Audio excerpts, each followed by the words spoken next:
E aí, pessoal, bem-vindos a mais uma análise. Hoje a gente vai mergulhar direto num dos relatos mais famosos de toda a história humana, a Arca de Noé. Será que esses textos milenares eram realmente manuais literais de arquitetura ou, na verdade, uma gigantesca hipérbole retórica de proporções cósmicas? É exatamente esse mistério que a gente vai desvendar agora e garanto que isso muda completamente o jeito de ler a literatura da antiguidade. Então, a grande questão que vai guiar a nossa exploração de hoje é esta: projeto literal ou símbolo teológico. É muito comum a gente julgar esses relatos antigos usando a nossa lente moderna, sabe? O que hoje parece um manual super rigoroso de construção e biologia, na verdade, tinha um significado totalmente diferente para o público original do Antigo Oriente Próximo. Certo, vamos mergulhar nisso. Parte 1. O uso da hipérbole na retórica literária antiga. Para decifrar como essas civilizações se comunicavam quando queriam falar de algo imenso, a fonte da nossa análise traz uma definição fundamental. A hipérbole é um exagero totalmente intencional. Ela não serve para descrever um fato frio e cru, mas sim para criar um efeito dramático e martelar um ponto teológico crucial. É uma figura de linguagem poderosíssima, pensada para transmitir um significado gigantesco. E para trazer isso para o nosso dia a dia, a pesquisa compartilha uma anedota genial. Pensa naquele momento em que a gente tenta levantar uma mala de viagem super cheia e solta um "Nossa, isso aqui pesa uma tonelada". Obviamente, ninguém ali acha que a mala tem, literalmente, 1.000 quilos, certo? É uma prova fantástica de como a gente usa e entende a linguagem exagerada de forma instintiva, sem levar ao pé da letra. E olha, os autores antigos dominavam isso como ninguém. A gente vê a aplicação direta desse recurso no próprio texto. Tem uma justaposição aqui que é fascinante. De um lado, Gênesis 6:5 diz que toda a inclinação dos pensamentos das pessoas era sempre e somente para o mal. Mas, logo depois, Gênesis 6:9 descreve Noé como um homem justo e íntegro. Uma leitura puramente literalista cria um curto-circuito lógico na mesma hora. Afinal, se literalmente todo mundo só pensava o mal o tempo todo, como poderia existir alguém íntegro? Mas quando a gente entende aquela primeira frase como uma hipérbole, tudo se encaixa. O autor só queria mostrar que a decadência da sociedade tinha chegado a um nível sem precedentes. Parte 2. As dimensões da arca e como medir o impossível.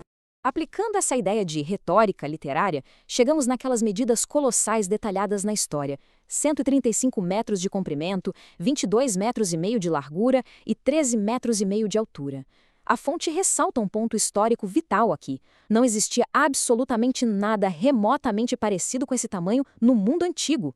Para os leitores originais, ver números tão absurdos era como um sinal de neon avisando que as medidas foram exageradas de propósito para dar um efeito retórico. Não era um projeto de engenharia. Parte 3. O criacionismo e a arca. Interpretações literalistas modernas. Analisando as abordagens mais literais de hoje em dia, o projeto Ark Encounter, do Ken Ham, serve como um excelente estudo de caso. Eles construíram uma réplica em tamanho real, com espantosos 155 metros de comprimento. O objetivo declarado por trás dessa construção monumental é tentar provar que um navio desse porte poderia existir no mundo real e abrigar todos os animais necessários. Agora, o que é realmente interessante de se observar aqui é a realidade dos bastidores dessa construção. O projeto exigiu tecnologia super avançada, ferramentas elétricas de ponta, guindastes gigantescos de aço maciço e centenas de trabalhadores qualificados. Diante de toda essa logística, a pesquisa nota como é extremamente difícil imaginar uma única família da antiguidade fazendo a mesma coisa sem a gente cair em puras especulações de tecnologias perdidas ou ajuda sobrenatural, coisas que não estão em lugar nenhum do texto original. Parte 4. A história da construção naval e os limites dos navios de madeira. Dando uma olhada na linha do tempo real da engenharia marítima, fica evidente que o avanço foi muito gradual. Lá na pré-antiguidade, os barcos eram minúsculos, feitos de junco. Por volta de 2500 a.C., os navios egípcios atingiam no máximo 50 metros. Mesmo com todo o poder de fogo tecnológico do Império Romano nos séculos I e II, a maior embarcação deles foi o navio Isis. E essa barreira de tamanho continuou sendo um problema até o século XIX, mesmo com os navios de madeira mais modernos. Isso ilustra de forma brilhante o tamanho do contraste que a gente está lidando. O navio romano Isis tinha uns 55 metros. Aquele gigante do século XIX, o Wyoming, chegava a 100 metros na estrutura principal. Só que ele precisava de reforços pesados e vigas de aço. E quer saber? Mesmo com tecnologia moderna, o Wyoming torcia e vazava tanto no mar aberto que as bombas de água não podiam parar de funcionar um segundo, senão ele afundava. Ou seja, a ideia de um navio ancestral feito inteiramente de madeira, com 135 metros e perfeitamente estável, é algo que simplesmente não tem qualquer precedente na história da engenharia. Parte 5. A visão do leitor antigo e o cataclismo cósmico. Com todas essas barreiras físicas e impossibilidades de engenharia, como será que o público original processava esses números? A resposta está enraizada nas convenções literárias do Antigo Oriente Próximo.